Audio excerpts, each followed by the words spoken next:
Hi friends, welcome to Pushpa's life. இன்றைக்கி இந்த வீடியோவில் எதை பற்றி பார்க்க போகிறோம் அப்படின்னா, ஒரு இன்ட்ரெஸ்டிங்கான ஒரு விளாக் தாங்க பார்க்க போகிறோம்.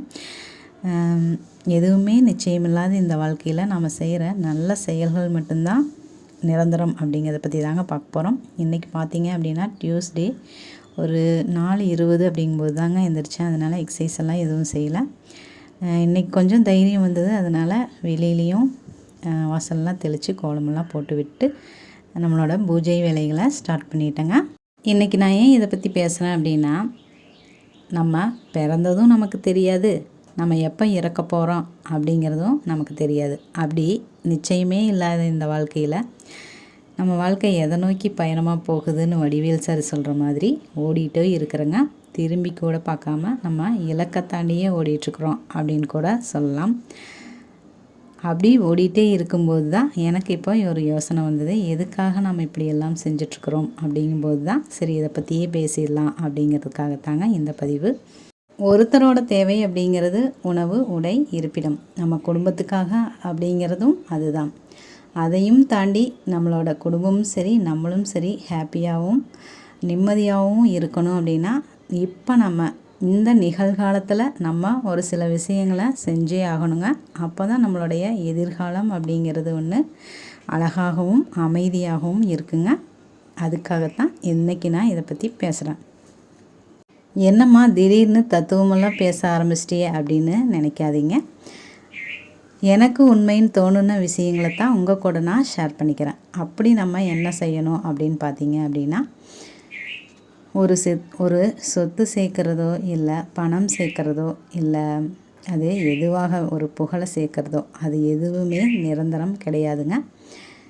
இன்றைக்கி நம்ம செய்யக்கூடிய நம்மளால் என்ன முடியுமோ நல்ல செயல்களை நம்ம செஞ்சுட்டே இருக்கணுங்க.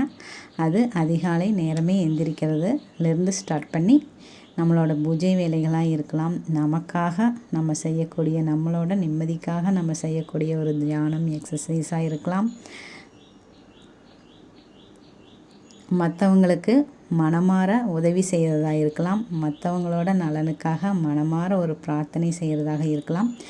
இந்த மாதிரி எது வேணாலும் இருக்கலாங்க. நம்மளோட ஒரு பணமோ இல்லை வேறு எந்த விஷயமோ தரக்கூடிய சந்தோஷத்தை விட இது அதிகமான மன நிம்மதியையும் சந்தோஷத்தையும் கொடுக்குங்க. இதை புரிஞ்சிக்காமல் நம்ம எங்கெங்கேயும் நிம்மதியும் சந்தோஷத்தையும் தேடி அலைஞ்சிக்கிட்டே இருக்கிறோங்க. மற்றவங்க நம்மளை பார்த்து பொறாமப்படுற அளவுக்கு நம்ம வாழணும் அப்படிங்கிற ஒரு அவசியம் கூட இல்லைங்க. நம்மளோட வாழ்க்கையை நம்ம மன நிறைவாகவும் மகிழ்ச்சியாகவும் வாழணும் அப்படிங்கிறது தாங்க. சரிங்க, நான் ரொம்ப ஓவராக மொக்க போட்டுருக்குறேன் அப்படின்னு நினைக்கிறேன். இன்றைக்கி பார்த்தீங்க அப்படின்னா இது 15வது வாரம் நம்மளோட வெற்றிலை தீபம் வெற்றிகரமாக முருகனுக்கு ஏற்றியாச்சுங்க. முருகர்கிட்ட நம்ம எல்லாரும் நம்ம ஃபேமிலியில் இருக்கிறவங்களும் சரி, இந்த வீடியோ பார்க்குற நீங்களும் சரி, எல்லாத்துக்குமே நிம்மதியும் ஆரோக்கியத்தையும் மகிழ்ச்சியும் அந்த ஆறுபடை முருகர் கொடுக்கணும் அப்படின்னு சொல்லி மனமாற பிரார்த்தனை பண்ணிக்கிறேங்க. அதுக்கப்புறம் நம்மளோட சிஸ்டர் சொல்லியிருந்தாங்க, ஒரு 2 நாளைக்கு முன்னாடி போட்ட பதிவில் பார்த்தீங்க அப்படின்னா கமெண்ட்ஸ் வரல அப்படின்னு சொல்லி நானே சொல்லியிருந்தேன். கமெண்ட் செக்ஷன்ஸ் என்னென்னு தெரியல, வரல அப்படின்னு சொல்லியிருந்தேன். அதுக்கு ஒரு சிஸ்டர், ஆமாம் நானும் கமெண்ட்ஸ் போட ட்ரை பண்ண சிஸ்டர், எதுவும் வரல அப்படின்னு 2 பேர் சொல்லியிருந்தாங்க. இன்னொருத்தவங்க ஆமாம் அப்படின்னு சொல்லியிருந்தாங்க. அந்த மாதிரி உங்களோட கருத்துக்களை எங்கூட பகிர்ந்துக்கணும் அப்படின்னு ஆசைப்பட்றேன் நல்ல உள்ளங்களுக்கு நான் மனமாற ஒரு நன்றியை நான் தெரிவிச்சுக்கிறேங்க. எதுவாக இருந்தாலும் நீங்கள் கமெண்ட்ஸில் பதிவு பண்ணும்போது தான் எனக்கு அடுத்து என்ன ஒரு நல்ல பதிவு உங்களுக்கு கொடுக்கலாம் அப்படிங்கிற மாதிரியான ஒரு மோட்டிவேஷனை எனக்கும் அந்த கமெண்ட்ஸு தாங்க கொடுக்கும். அதையும் நான் இந்த வீடியோவில் சொல்லிக்கிறேன். கண்டிப்பாக உங்களோட கமெண்ட்ஸை கண்டிப்பாக போடுறதுக்கு மறந்துடாதீங்க. நம்மளோட மகிழ்ச்சியையும் சந்தோஷத்தையும் நிர்வகிக்கக்கூடிய இன்னொரு விஷயம் என்ன அப்படின்னு பார்த்தீங்க அப்படின்னா அது பணம் தாங்க. அது நம்மளோட தேவைக்கு அளவாக இருக்கும்போது அது எந்த ஒரு பாதிப்பையும் உருவாக்குறதில்ல. தேவைக்கு அதிகமாக இருக்கும்போது தான் நம்ம வீட்டில் பாசத்துக்கும் சரி பந்தத்துக்கும் சரி ஒரு இடைஞ்சலாக இருக்கும் அப்படின்னே நான் சொல்கிறேங்க. இது எந்தளவுக்கு உண்மை அப்படிங்கிறத நீங்களும் கமெண்ட்ஸில் சொல்லுங்கள். நான் நிறைய இடங்களில் நான் பார்த்துருக்குறேன். காசு பணம் இல்லாத இடத்துல கூட சொந்த பந்தங்களும் சரி நட்புகளும் சரி அவ்வளோ ஒரு ஒற்றுமையாக இருக்கிறத நான் பார்த்துக்கிறேன். எப்போ இந்த தேவைக்கு அதிகமாக ஒரு சொத்தோ இல்லை பணமோ உருவாக்குறோமோ அப்போவே நம்மளோட வாழ்க்கையில் நிம்மதியும் சரி சந்தோஷமும் சரி கொஞ்சம் குறைய ஆரம்பிச்சிருது அப்படின்னே நான் நினைக்கிறேங்க. நீங்கள் என்ன நினைக்கிறீங்க அப்படிங்கிறதையும் கண்டிப்பாக கமெண்டில் சொல்லுங்கள். அதனால் நம்மளோட தேவைக்கு நம்ம சிக்கனமாக நம்ம எவ்வளோ அதுக்காக நம்மளோட தேவையை கூட பூர்த்தி பண்ணாமல் இருக்கணும் அப்படின்னு நான் சொல்ல வரல. எங்களோட தேவையை பூர்த்தி பண்ணுறதுக்காக தான் நாங்களுமே ட்ரை பண்ணிகிட்ருக்குறோம். இருந்தாலும் அதையும் தாண்டி சில நல்ல செயல்களை நம்ம தினமுமே செய்யணுங்க. அதைத்தான் இந்த வீடியோவில் நான் சொல்ல வர்றேன்.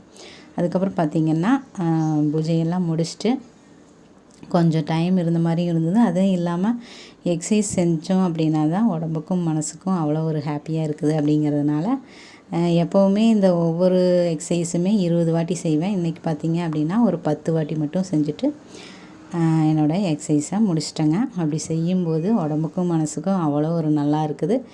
நீங்களும் கூட யூடியூப்பில் ஒரு சின்ன சின்ன எக்ஸசைஸ் நம்ம கை கால்களுக்கு உடம்புக்கு பார்த்தும் கூட நீங்கள் செய்யலாம்.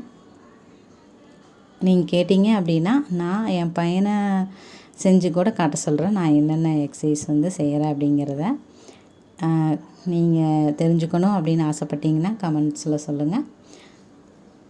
அதுக்கப்புறம் பார்த்திங்கன்னா சமையல் வேலையை ஸ்டார்ட் பண்ணிட்டேங்க. இன்றைக்கி கத்திரிக்காய் உருளைக்கிழங்கு போட்டு குழம்பு தாங்க வைக்க போகிறேன். கூட்டு மாதிரி அரைச்சி கத்திரிக்காய் உருளைக்கிழங்கு குழம்பு வச்சு ரசம் சாப்பாடு தான். காலையில் இந்த வேலையை முடித்து வச்சுட்டு இன்றைக்கி பார்த்திங்கன்னா நாளைக்கு ஆயுத பூஜை அப்படிங்கிறதுனால க்ளீனிங் வேலையெல்லாம் நிறையவே இருக்குது. அதை ஸ்டார்ட் பண்ணிடலாம் அப்படிங்கிறதுக்காக காலையிலேயே சமையல் வேலையை முடிச்சாச்சுங்க. அப்புறம் இதே குழம்பு நைட்டுக்கு சட்னி மட்டும் அரைச்சி கொஞ்சம் தோசை ஊற்றிக்கலாம் அப்படிங்கிற ஒரு ஐடியாவில் வீடெல்லாம் ஒற்றை அடிக்க ஆரம்பிச்சிட்டேங்க. அதுக்கப்புறம் வீடியோ எதுவும் நான் எடுக்கலை. ஒற்றை அடிக்கிறது மட்டும்தான் இந்த வீடியோவில் நான் காட்டியிருக்கிறேன். ஒற்றையெல்லாம் அடித்து முடிச்சுட்டு வீடெல்லாம் க்ளீன் பண்ணி விட்டு ட்ரெஸ்ஸும் கூட எல்லாமே வாஷ் பண்ணி விட்டுட்டு இன்றைக்கி பார்த்திங்க அப்படின்னா சரியான வேலைங்க. நாளைக்கு எந்த ஒரு வேலையுமே இருக்கக்கூடாது, மனமார பூஜைகளை மட்டும்தான் செய்யணும் அப்படின்னு சொல்லி இன்றைக்கி க்ளீனிங் வேலையை ஸ்டார்ட் பண்ணிட்டேங்க. இந்த வீடியோ பார்க்குற உங்கள் எல்லாத்துக்கிட்டையுமே நான் ஒன்று கேட்டுக்கிறேங்க. நீங்கள் எந்த ஒரு வேலை செஞ்சுட்டு இருந்தாலும், ஹவுஸ் ஒய்ஃபாக இருந்தாலும் இல்லை நீங்கள் ஒரு வேலைக்கு போகிறவங்களாக இருந்தாலும் யாராக இருந்தாலும் ஒரு நிமிஷம் நிதானமாக உங்களால் என்ன நல்ல விஷயங்கள் செய்ய முடியும், உங்களுக்காகவும் சரி மற்றவங்களுக்காகவும் சரி அப்படிங்கிறத யோசனை பண்ணி அது மட்டும்தாங்க இன்றைக்கி நம்மளால் செய்ய முடியும்.